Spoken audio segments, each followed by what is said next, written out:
الحمد لله وحده والصلاة والسلام على من لا نبي بعده لا نبي بعده ولا رسول بعده لا رسول بعده ولا معصوم بعده أما بعد فأعوذ بالله من الشيطان الرجيم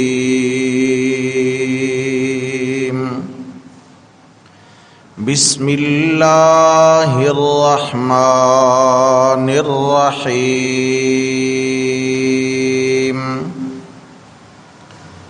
ولا تقولوا لمن يقتل في سبيل الله أموات بل أحياء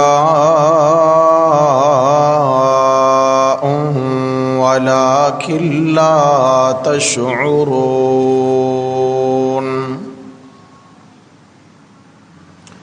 صدق الله ومن أصدق من الله قيلا اللهم صل على سيدنا ومولانا محمد وعلى آل سيدنا ومولانا محمد وبارك وسلم عليه.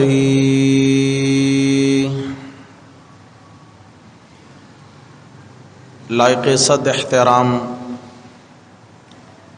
بزرگوں، دوستوں، عزیزوں، بھائیوں، سن 1445 ہجری کی محرم الحرام کی آج دوسری تاریخ ہے اور اسلامی تاریخ کے اوراق میں بے مثال قربانیوں کی ایک انمٹ داستان موجود ہے. جانی قربانیاں بھی ہیں اور مالی قربانیاں بھی ہیں. 18 ذی الحجہ کو دوہرے داماد پیغمبر کامل الحیاء والایمان جامع الفرقان والقرآن حضرت سیدنا عثمان ابن عفان رضی اللہ تعالیٰ عنہ کی مظلومانہ شہادت کا دن ہے اور حضرت عثمان غنی رضی اللہ تعالیٰ عنہ کی قربانی وہ قربانیوں میں اپنی مثال آپ ہے.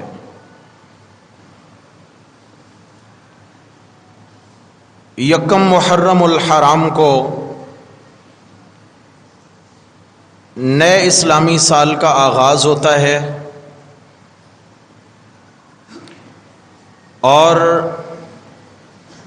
تاریخ کے اوراق میں سن 25 ہجری کی پہلی محرم کو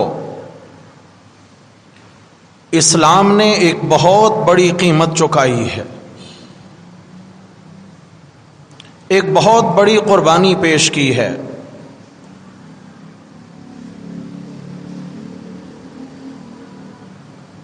حضرت عمر فاروق رضی اللہ تعالی عنہ نئے سال کی پہلی تاریخ کو شہادت کا جام نوش فرماتے ہیں اور یوں اسلام کی تاریخ میں ایک اور عظیم قربانی کا اضافہ ہو جاتا ہے. میرے پیارے نبی صلی اللہ علیہ وسلم کے دور میں ایمان لانے والے، آپ علیہ الصلاۃ والسلام کا دیدار کرنے والے، جن کو ہم صحابہ کرام رضوان اللہ علیہم اجمعین کے لقب سے یاد کرتے ہیں، کم و بیش 1,18,000 یا 1,24,000 کے قریب ان مقدس ہستیوں کی تعداد ہے۔ مختلف روایات ہیں، 1.25 لاکھ کے قریب یہ تعداد بنتی ہے تقریباً، جن میں سے ان عظیم اور مقدس ہستیوں نے اسلام کے لیے جو قربانیاں دی ہیں، اگر آپ تاریخ اسلامی کا مطالعہ کریں تو دنگ رہ جائیں گے کہ تقریباً 1.25 لاکھ صحابہ میں سے 65,000 صحابہ کو شہادت کی موت نصیب ہوئی ہے۔ اور لازمی بات ہے کہ شہادت اسلام کی بقا کے لیے ایک قربانی کا نام ہے۔ صحابہ کرام نے اسلام کے باغیچے کو اپنے خون کے ذریعے سینچا ہے، اور خون کے ذریعے اسلام کے گلشن کی آبیاری کر کر اسے پروان چڑھایا ہے۔ آج صحابہ کی قربانیوں کی برکت سے الحمدللہ ہم مسلمان ہیں، ہم ایمان کے دعوے دار ہیں۔ اگر صحابہ کرام کے دامن میں قربانیوں کی کمی رہ جاتی تو پتہ نہیں اسلام آج دنیا کے کسی کونے میں موجود ہوتا بھی یا نہ ہوتا۔ اللہ تعالیٰ ان عظیم ہستیوں کی قربانیوں کو اپنی بارگاہ میں قبول فرمائے۔ آپ صلی اللہ تعالی علیہ وسلم بالکل آغاز تھا، اور یوں کھلے عام دعوت نہیں دے سکتے تھے، چیدہ لوگوں کو فردن اسلام کی دعوت دی جا رہی تھی کہ 39 لوگ مشرف با اسلام ہو چکے، اور ان عظیم ہستیوں میں جناب صدیق اکبر رضی اللہ عنہ، حضرت عثمان ابن عفان، حضرت علی المرتضیٰ، حضرت شیر خدا حضرت امیر حمزہ رضی اللہ تعالی عنہ، ایسی مقدس ہستیاں اسلام کے دامن سے وابستہ ہو چکی تھیں، لیکن پھر بھی آپ صلی اللہ علیہ وسلم کو کسی اور کے آنے کی تلاش اور انتظار تھی۔ ایک مرتبہ رسول اللہ صلی اللہ علیہ وسلم رات کے اندھیرے میں اللہ کے گھر میں تشریف لائے، بیت اللہ کا پردہ تھام لیا،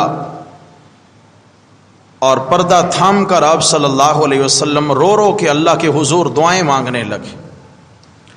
اللہم اعز الاسلام بعمرین، بعمر بن الہشام او بعمر بن الخطاب، اے میرے اللہ اسلام کو تقویت عطا فرما دیجئے۔ اللہم اعز الاسلام، اسلام کو عزت، طاقت اور شوکت نصیب فرما دیجئے، 2 عمروں میں سے ایک عمر کو قبول فرما کر۔ عمر بن ہشام یعنی ابو جہل کا نام ہے عمر، ہشام کا بیٹا ہے۔ آپ علیہ الصلاۃ والسلام نے اس کی دین دشمنی کو دیکھتے ہوئے اس کو ابو جہل کا لقب دیا تھا، جہلوں کا باپ، قوم کا سردار کہلاتا تھا، لیکن وہ سرداری، وہ تعلیم، وہ ہنر، وہ دانائی کس کام کی جو اپنے رب کی پہچان نہ دے سکے۔ یا اللہ ہشام کے بیٹے عمر کو اسلام کے دامن سے وابستہ فرما دیجئے، یا خطاب کے بیٹے عمر کو قبول فرما لیجئے۔ آپ علیہ السلام نے آج رات یہ دعا مانگی، اور جب صبح ہوتی ہے تو منظر ہی بدلا ہوا ہے۔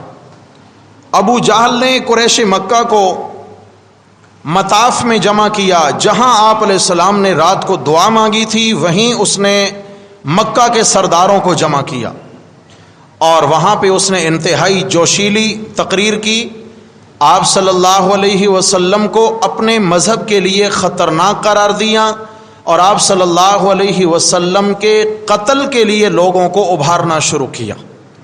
سب سے زیادہ اس کی تقریر کا جو اثر لیا وہ خطاب کے بیٹے عمر نے لیا. منظر ہی بدلا ہوا ہے. حضرت عمر رضی اللہ عنہ جو ابھی تک رضی اللہ نہیں بنے، یہ مجمع سے اٹھتے ہیں، گھر آتے ہیں اور تلوار اٹھائی اور دیوانہ وار مکہ کی گلیوں میں آپ علیہ السلام کو ڈھونڈ رہے ہیں. ہر آنے جانے والے سے پوچھتے ہیں، آپ صلی اللہ علیہ وسلم کا اتا پتہ معلوم کرتے ہیں، کہیں میل ملاقات ہو جائے تاکہ میں اپنا غصہ اتار دوں. یہ کیا معاملہ ہے؟ میرے آقا نے تو ان کو اسلام کے لیے مانگا تھا. دونوں میں سے ایک کو، ایک تقریر کر کے آپ کے خلاف جوش دلانے والا ہے، دوسرا جوش میں آ کر میرے نبی کے قتل کا ارادہ رکھنے والا ہے. منظر ہی بدل گیا. چلتے چلتے راستے میں کسی نے کہا، عمر تمہیں بہت جلدی ہے رسول اللہ صلی اللہ علیہ وسلم کو قتل کرنے کی، ذرا اپنے گھر کی تو خبر لیجئے کہ آپ کے گھر میں کیا چل رہا ہے. کہا کیا ہوا؟ کہ آپ کی بہن فاطمہ ایمان لا چکی ہے. حضرت عمر کی بہن، ان کا نام کیا ہے؟ فاطمہ، ایمان لا چکی ہیں. اور ان کے شوہر حضرت سعید بن زید رضی اللہ عنہ بھی ایمان لا چکے ہیں. حضرت عمر فاروق غصے میں اپنی بہن کے گھر پہنچے. دروازے پہ پہنچے تو باہر کلام الہی کی تلاوت کی آواز آ رہی ہے. ایک صحابی ان کو قرآن پڑھا رہے ہیں، قرآن کی سورت سکھا رہے ہیں، سورہ طٰہٰ. حضرت عمر فاروق اور زیادہ غصے میں آ گئے کہ یہ کیا کیفیت ہے. دروازہ پیٹنا شروع کیا. انہوں نے اوراق بھی چھپا دیے اور وہ صحابی جو معلم بن کر آئے تھے وہ بھی ایک طرف چھپ گئے. اور جب دروازہ کھلا تو بغیر کسی تمہید کے حضرت عمر نے اپنی بہن اور بہنوئی کو پیٹنا شروع کر دیا. اتنا مارا کہ لہو لہان ہو گئے. بہن پوچھتی ہے، بھیا ہمارا قصور تو بتائیے، قصور کیا ہے؟ تو حضرت عمر نے فرمایا کہ میں نے سنا ہے کہ تم صابی ہو چکے ہو. کیا ہو چکے ہو؟ صابی. صابی کا معنی بے دین، باپ دادا کے دین کو چھوڑ چکے ہو. بہن نے کہا اس میں کوئی دوسری رائے نہیں کہ ہم محمد عربی صلی اللہ علیہ وسلم کے دامن سے وابستہ ہو چکے ہیں، لیکن سنیے آپ نے بہت ظلم کر دکھایا. اب اس کے بعد آپ کا ایک وار اور ایک تھپڑ بھی برداشت نہیں کیا جائے گا. آپ جس باپ کے بیٹے ہیں میں بھی اسی باپ کی بیٹی ہوں. اگر آپ کی رگوں میں خطاب کا خون دوڑتا ہے تو میری رگوں میں بھی خطاب کا خون دوڑتا ہے. مت بھولیے. بہن نے اس انداز سے بات کی کہ حضرت عمر رضی اللہ تعالیٰ عنہ کا غصہ وہیں ٹھنڈا ہو گیا اور پوچھنے لگے، اچھا یہ جو تم کلام پڑھ رہے تھے ذرا مجھے بھی پڑھ کر سناؤ، یہ کیسی آواز تھی؟ تو بہن نے کہا کہ بھائی جان آپ ناپاک ہیں اور یہ اللہ کا پاک کلام ہے اور اس کو کوئی ناپاک نہیں چھو سکتا. پہلے غسل کیجئے، کپڑے تبدیل کیجئے، پھر ہم آپ کو قرآن سنائیں گے. جب باہر آئے نہا کر تبدیل کر کے تو سورہ طٰہٰ کی تلاوت ہونے لگی. حضرت عمر فاروق رضی اللہ تعالیٰ عنہ پر تو ایسا اثر طاری ہونے لگا، ایسا اثر طاری ہونے لگا کہ حضرت عمر رضی اللہ تعالیٰ عنہ قرآن کے سامنے ڈھیر ہو گئے. امام بخاری رحمۃ اللہ علیہ نے صحیح بخاری کے اندر حضرت عمر فاروق رضی اللہ عنہ کا مزاج لکھا ہے، کان عمر وقافا عند کتاب اللہ، کہ حضرت عمر رضی اللہ تعالیٰ عنہ کی ایک کمزوری تھی، جب بھی وہ غصے میں ہوتے ان کے سامنے قرآن پڑھ دیا جاتا، قرآن کے سامنے ڈھیر ہو جاتے تھے. اگر عمر کو قابو کرنا ہوتا تو قرآن کی آیت سنا دی جاتی. وقافا عند کتاب اللہ. اور یہ تو ابھی آج پہلا دن ہے کہ قرآن اثر انداز ہونے لگا ہے، اثر انداز ہونے لگا.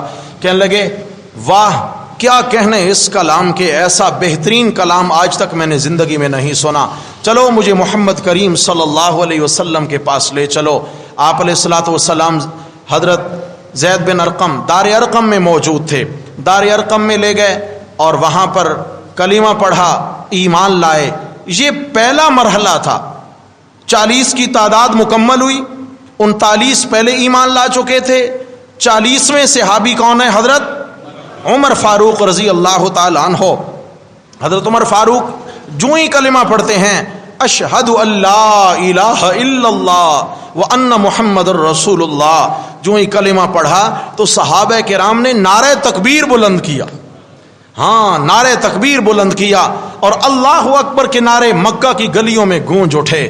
دور دور تک آواز سنائی دی. مکہ کے اندر تو ایک تلاطم برپا ہو گیا کہ لو بھائی یہ کیا ہو گیا. پتہ چلا کہ عمر بھی سابی ہو چکے ہیں. کیا ہو گیا؟ ہاں، جس کی تشکیل ہو رہی تھی کہ آپ نے محمد کریم کو راستے سے ہٹانا ہے، وہی محمد کریم کے قدموں میں جا کے بیٹھ گئے. اللہ اکبر، اللہ اللہ اکبر. حضرت عمر فاروق رضی اللہ تعالیٰ عنہ عظیم ہستی ایمان لائے، اور ایمان لاتے ہی اللہ نے ان سے جو کام لیا، میرے نبی کی دعا تھی اللہم اعز الاسلام، یا اللہ اسلام کو عزت نصیب فرما دیجئے عمر کے ذریعے. 2 عمروں میں سے ایک عمر کے ذریعے. نصیب کی بات ہے، میرے پاس رکھ، نصیب کی بات ہے. حضرت عمر فاروق رضی اللہ تعالیٰ عنہ جو ہی ایمان لائے تو عرض کرتے ہیں یا رسول اللہ نماز کہاں پڑھیں گے، نماز کی کیا ترتیب ہے؟ تو آپ نے فرمایا عمر آپ کی قوم ہمیں بیت اللہ میں نماز تو پڑھنے نہیں دیتی، یہیں چھپ کے نماز پڑھتے ہیں. تو حضرت عمر عرض کرتے ہیں یا رسول اللہ عمر بھی ایمان لا چکا ہو، نمازیں بھی دار ارقم میں چھپ کے پڑھی جائیں، عمر کے اسلام لانے کا پھر کیا فائدہ؟ عمر کے اسلام لانے کا کیا فائدہ؟ تلوار لے کے نکلے، فرمایا سارے میرے پیچھے آ جائیں، حرم کعبہ میں چل کے نماز پڑھیں گے. عمر سارے مکہ والوں کو للکار رہے ہیں، آج جس نے بیوی کو بیوہ کرانا ہو، آج جس نے اپنے بچوں کو یتیم کرانا ہو تو وہ عمر کے راستے میں آ جائے. عمر محمد عربی کا غلام بن چکا ہے. عمر آج میرے نبی صلی اللہ علیہ وسلم کی معیت میں اور آپ علیہ السلام کی سنگت میں حرم کعبہ میں نماز ادا کرے گا. چنانچہ یہ وہ پہلا دن تھا کہ آپ صلی اللہ علیہ وسلم نے پہلی نماز جا کر حرم کعبہ میں با جماعت ادا فرمائی. میرے رب نے عزت عطا. تو لکھنے والے نے خوبصورت جملہ لکھا کہ تمام صحابہ میرے نبی کے مرید بنے. کیا بنے؟ میرے نبی مرشد، صحابہ میرے نبی کے مرید. سارے صحابہ میرے نبی کے مرید ہیں، عمر میرے نبی کی مراد ہے. عمر میرے نبی کی مراد ہے.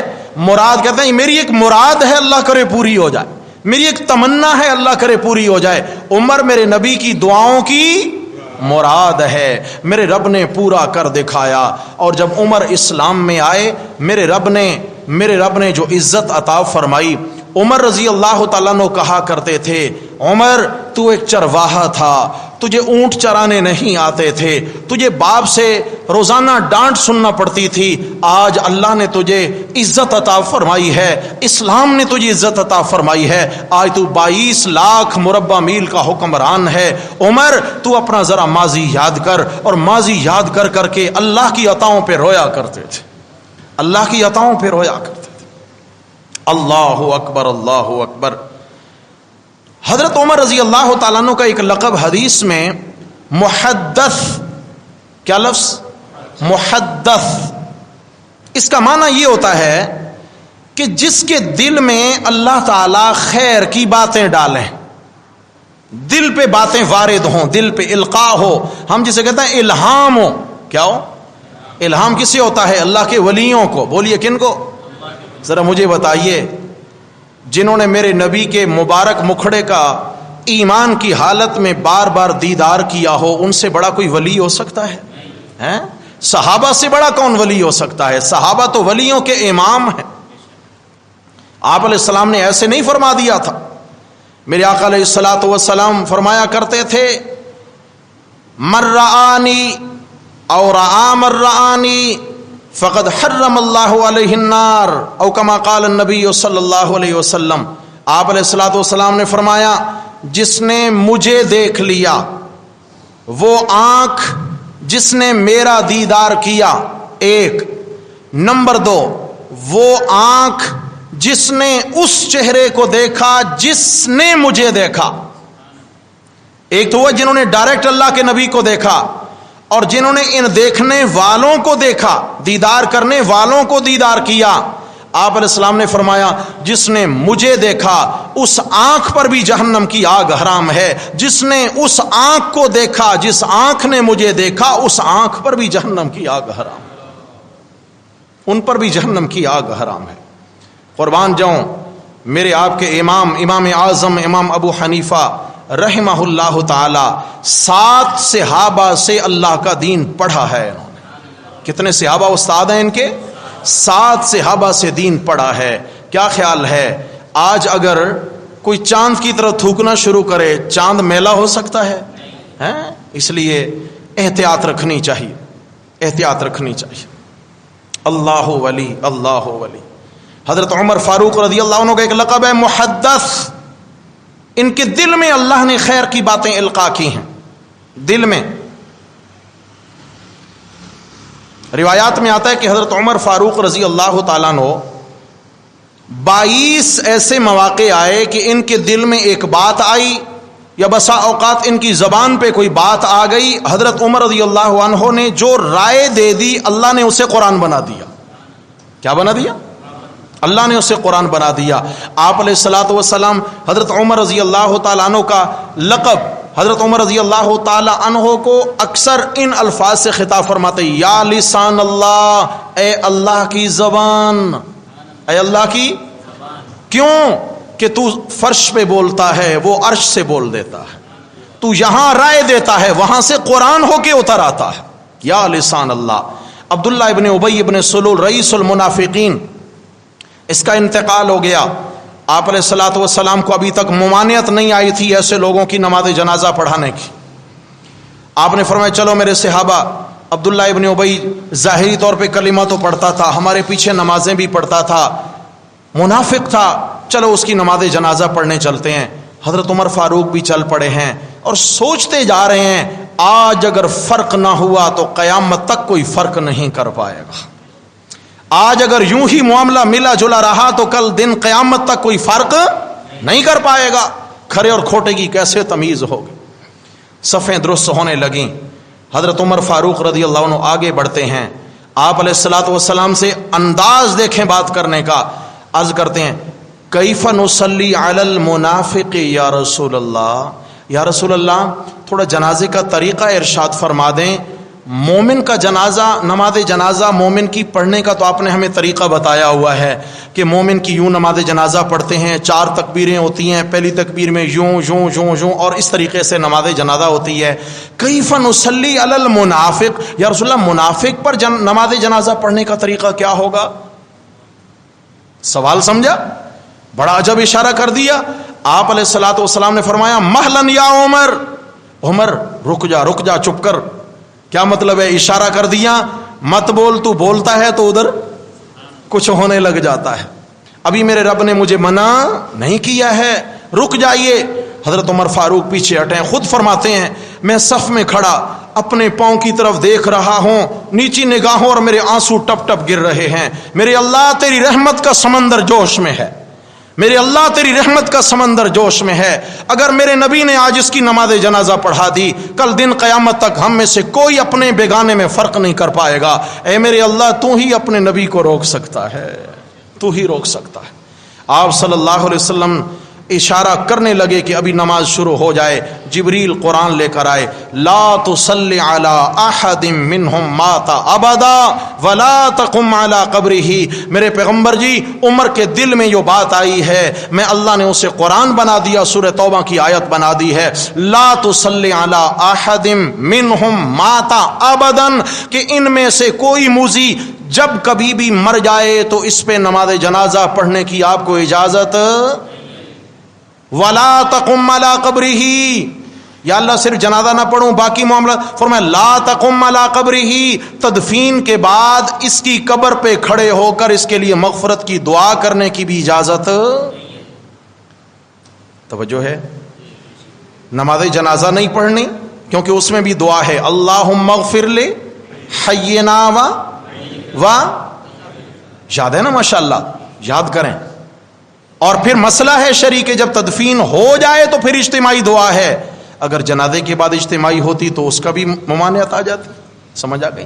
ایک جنازے کے اندر دعا ہے، ایک تدفین کے بعد۔ چنانچہ آپ علیہ السلام رک گئے، پھر ایک اور آیت نازل ہوئی، ما کان للنبی والذین آمنوا ان یستغفروا للمشرکین۔ میرے نبی کو بھی یہ بات زیب نہیں دیتی، انداز دیکھیں، ما کان للنبی، میرے نبی کو بھی یہ بات زیب نہیں دیتی، اور میرے نبی کے اوپر ایمان لانے والوں کو بھی یہ بات زیب نہیں دیتی، ان یستغفروا للمشرکین، کہ وہ شرک کرنے والوں کے لیے مغفرت کی دعا کریں۔ شرک کرنے والے کے لیے مغفرت، زندہ ہے تو ہدایت کی دعا کریں، مر جائے تو مغفرت کی دعا. یا اللہ رشتہ دار ہیں قریبی، باپ ہے، بیٹا ہے، بیوی ہے، ماں ہے، چچا ہے، تایا ہے، غلطی ہو گئی، یہ جرم کرتے کرتے مر گیا مگر رشتہ داری ہے، کیا کریں؟ قرآن مجید نے آگے ایک لفظ بیان کر دیا، وَلَوْ كَانُوا أُولِي قُرْبَى، اگر وہ تمہارے قریبی رشتہ دار ہوں پھر بھی تمہیں مغفرت کی دعا کی اجازت نہیں ہے. اللہ اکبر. آج ہم کیا کہتے ہیں؟ ہم کہتے ہیں بھی برادری بھی تو رکھنا ہے، رشتہ داری بھی تو رکھنی ہے، ہاں بھی محلہ داری بھی تو ہے. میرے بھائیو، جہاں خدا داری آ جائے اس کے بعد قصہ ختم. مومن کس کا ہے؟ اللہ کا ہے. اور جب اللہ کا حکم آ جائے تو اللہ کے حکم کو توڑ کے آگے بڑھنے کی ایمان اجازت نہیں دیتا. حضرت عمر فاروق رضی اللہ تعالیٰ عنہ کھڑے ہیں، آپ علیہ السلام نے فرمایا، عمر کیا کہوں تیرے دل میں بات آتی ہے، تو محدث ٹھہرا میری امت کا کہ اللہ تیرے دل میں پہلے ہی وہ بات ڈال دیتے ہیں جو اللہ نے قانون بنانا ہوتا ہے. استغفر لهم او لا تستغفر لهم ان تستغفر لهم 70 مرة فلن يغفر الله لهم. تیسری آیت یہ نازل ہوئی، میرے پیغمبر اگر آپ اس کے لیے مغفرت کی دعا کریں یا دعا نہ کریں یا کریں اور 70 بار کریں، میں اللہ پھر بھی اس کو معاف نہیں کروں گا. یہ اتنا بڑا دین کا دشمن ہے. آپ اسے فرمایا کرتے تھے، اللہ تعالیٰ نے فرمایا آپ اگر 70 بار بھی دعائیں مغفرت کریں معاف نہیں کروں گا. یہ سب قرآن کی آیتیں ہیں بھائی. کس کی ہیں؟ اللہ تعالیٰ ہمیں کلام الہی کا تعلق نصیب فرما دے. آپ فرمایا کرتے تھے اگر مجھے امید ہوتی کہ اللہ معاف کر دیں تو میں 71 بار مغفرت کی دعا کر لیتا. لیکن یہ 70 کا جو ہنسا ہے نا، یہ تعداد کے لیے نہیں ہے، یہ مطلقاً ممانعت کے لیے. ہم کہتے ہیں نا، او بھائی اگر تو 1000 بار بھی کہے گا میں نہیں مانوں گا، 1001 مرتبہ کہے گا مان لوں گا. نہیں سمجھا کہ یہ کثرت پہ دلالت کرتا ہے. اللہ اکبر، اللہ اکبر. حضرت عمر رضی اللہ تعالیٰ نے دیکھا کہ کچھ لوگ شراب پی کر بہکی باتیں کرتے ہیں. ابھی تک شراب حرام نہیں ہوئی تھی. حضرت عمر رضی اللہ تعالیٰ عنہ عرض کرتے ہیں، یا رسول اللہ، کوئی شراب کے متعلق اگر کوئی ایک واضح حکم ہو جاتا. یہ لوگوں کا یہ وتیرہ مجھے اچھا نہیں لگتا. اللہ تبارک و تعالیٰ نے دھیرے دھیرے شراب کو گھروں سے نکالا، دھیرے دھیرے، ایک دم نہیں. عادت پڑی ہوئی تھی نا لوگوں کو، دھیرے دھیرے نکالا. سب سے پہلے حکم آیا کہ اثمہما اکبر من نفعہما، کہ یہ شراب اور جوا جو ہے ان کا نقصان ان کے نفع سے زیادہ ہے. ان کا نقصان نفع سے، بھائی جوئے سے بھی نفع ہوتا ہے، شراب بیچ کے بھی نفع آتا ہے، یا جسم میں طاقت آ جاتی ہے پی کے، نفع تو ہے. تو فرمایا اس کا جو نقصان ہے وہ نفع سے. حکم ہلکا سا آ گیا کہ بھئی خیال کرو نفع کم ہے نقصان زیادہ. پھر جناب چل رہا تھا معاملہ، کسی نے شراب پی کے نماز پڑھ لی، پڑھا دی، آیتیں بھول گئے. پھر حکم آیا لا تقربوا الصلاۃ وانتم سکارى، شراب پی کر نماز کے قریب جانے کی اجازت. یعنی اشارہ ہو گیا کہ آئندہ شرابی اور نمازی یہ ایک نہیں ہو سکتے. شرابی اور نمازی یہ. لیکن حضرت عمر رضی اللہ تعالیٰ عنہ ابھی بھی بیتاب ہیں اور عرض کرتے ہیں اللہم بین لنا فی الخمر تبیانا کاملا، اے میرے اللہ ہمارے لیے شراب کا کوئی کامل اتھنٹک اور کوئی بخوبی حکم نازل فرما دیں، بس جس کے بعد یہ ہے کہ تشویش ختم ہو جائے. اللہ تبارک و تعالی نے 7ویں پارے کے پہلے صفحے پر آیت نازل فرمائی، یا ایھا الذین آمنوا انما الخمر والمیسر والانصاب والازلام رجس من عمل الشیطان فاجتنبوہ لعلکم تفلحون. اے ایمان والو، انما الخمر یہ جو شراب ہے، والمیسر جوا ہے، والانصاب اور یہ جو بت پرستی ہے، غیر اللہ کے آستانے ہیں، والازلام اور یہ جو حساب کتاب کروانا ہے اپنی تقدیر کا. کیا بولو بھائی؟ ہاں قرآن ہے، تھوڑا سا کھولنا تو چاہیے. والازلام یہ جو حساب نکلواتے ہو نا کہ جی ہمارا بھی کوئی حساب کر دیں، کسی نے کوئی بندش کر دی ہے، کسی نے کوئی رکاوٹ ڈال دی ہے. بندش کا مطلب تو یہ ہوتا ہے بھئی میری دکان ہے، برابر والا بھی دکاندار ہے، اس کی طرف کسٹمر جا رہا ہے, میری دکان پہ کسٹمر نہیں آ رہا, لگتا ہے برابر والے نے بندش کروا دی ہے نا؟ کہتے ہیں نہیں کہتے؟ سوتے سوتے ہی جواب دے دیں, کہتے ہیں نا بھائی بندش کروا دی ہے, اس نے رکاوٹ ڈلوا دی ہے, کسٹمر میری طرف نہیں آ رہا, مقدر اب میری طرف نہیں آ رہا ہے. سوچئے ذرا کیا کہہ دیا, سوچئے ذرا کیا نظریہ رکھ لیا ایک کلمہ پڑھنے والے مسلمان نے.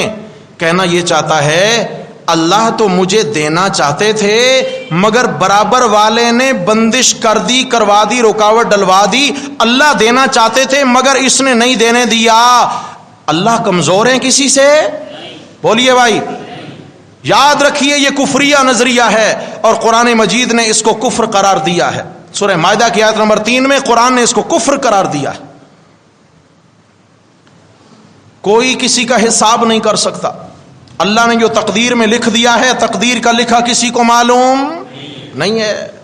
ان اللہ عندہ علم الساعة وینزل الغیث ویعلم ما فی الارحام وما تدری نفس ماذا تکسب غدا وما تدری نفس بأی ارض تموت. 5 چیزیں کسی کو معلوم نہیں ہیں. قیامت کب آئے گی کسی کو پتا. وینزل الغیث, بارش کب کہاں کتنی برسے گی کسی کو پتا. محکمہ موسمیات والے کہتے ہیں کہ جی موسلادھار بارش کا امکان ہے مگر کوئی نہیں. کبھی کبھی امکان غلط بھی ہو جاتا ہے, یقین نہیں ہے. وما تدری, کسی کو نہیں معلوم کہ رحم, مادہ کے رحم میں کیا چیز ہے.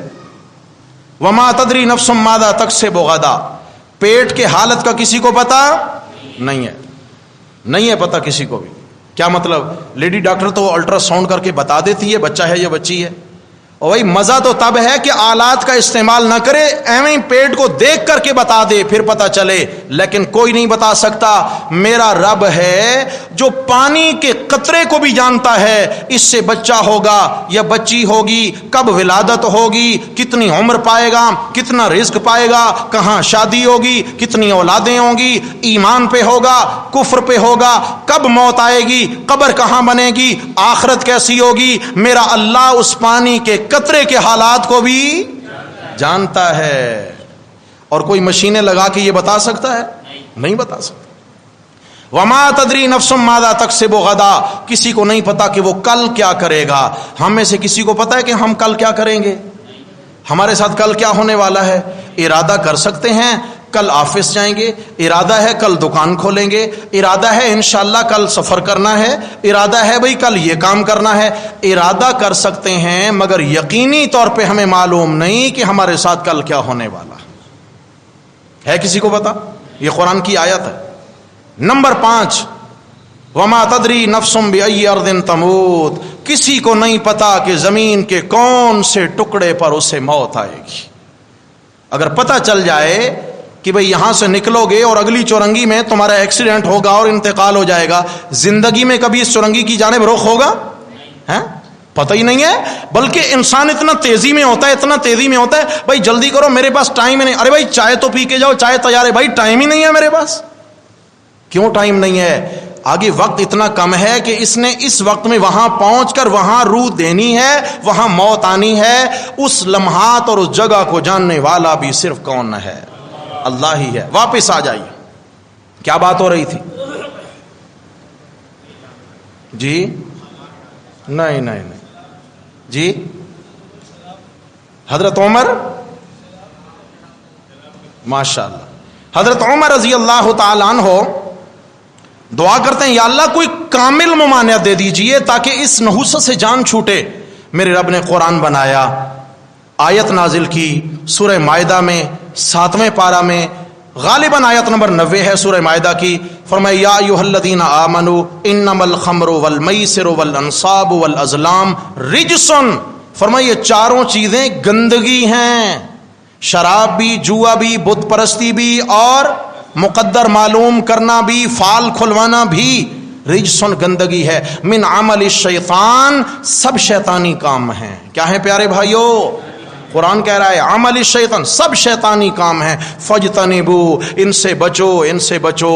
آج اگر اللہ تعالیٰ نے شراب کی گندگی سے بچایا تو یہ بھی امت پر عمر کا احسان ہے. کیا ہے بھائی؟ عمر کی دعاؤں کا یہ ثمر ہے. وقت نہیں ہے، آخر میں اتنا میں عرض کروں، حضرت عمر فاروق رضی اللہ تعالیٰ عنہ جس طرح ان کا مزاج قرآنی تھا، ان کا مزاج نبوی بھی تھا. جس طرح قرآن ان کے مزاج پہ فٹ بیٹھتا ہے، آپ علیہ السلام کی احادیث بھی ان کے مزاج پہ فٹ بیٹھتی تھی. ایک مرتبہ آپ علیہ السلام نے فرمایا، میں سو رہا تھا اور میں نے خواب میں دیکھا کہ کچھ لوگوں کے کرتے سینے تک ہیں، کچھ کے ناف تک ہیں، کچھ کے گھٹنوں تک ہیں اور کچھ کے ٹخنوں تک ہیں کچھ، اور میں نے عمر کو دیکھا کہ ان کا کرتا اتنا لمبا ہے، سارا بدن اس میں لپیٹا ہوا ہے اور ان کا کرتا زمین پہ یجرہ گھسٹ رہا ہے. حضرت عمر کرتا گھسیٹ کے چل رہے ہیں. حضرت عمر کرتے ہیں وما تعویلہ یا رسول اللہ، یا رسول اللہ آپ نے اس کی تعبیر کیا نکالی؟ آپ علیہ الصلوۃ والسلام نے فرمایا الدین، الدین، فرمایا کسی کا دین اتنا، کسی کا اتنا، کسی کا اتنا. عمر تو سر سے پاؤں تک دین میں ہے. کس میں ہے؟ سر تا پا تجھ پہ دین ہی دین ہے، دین تیرے بدن پہ نافذ ہے. میں نے عمر تجھے خواب میں دیکھا تو کامل دیندار ہے. پھر آپ نے فرمایا کہ میں نیند کی حالت میں تھا، خواب میں دیکھا کہ ایک فرشتہ آیا، اس نے مجھے دودھ کا پیالہ دیا، میں نے وہ پیا اور جب میں نے پیا تو اس کی تری میرے ہاتھوں کے ناخنوں میں آ گئی.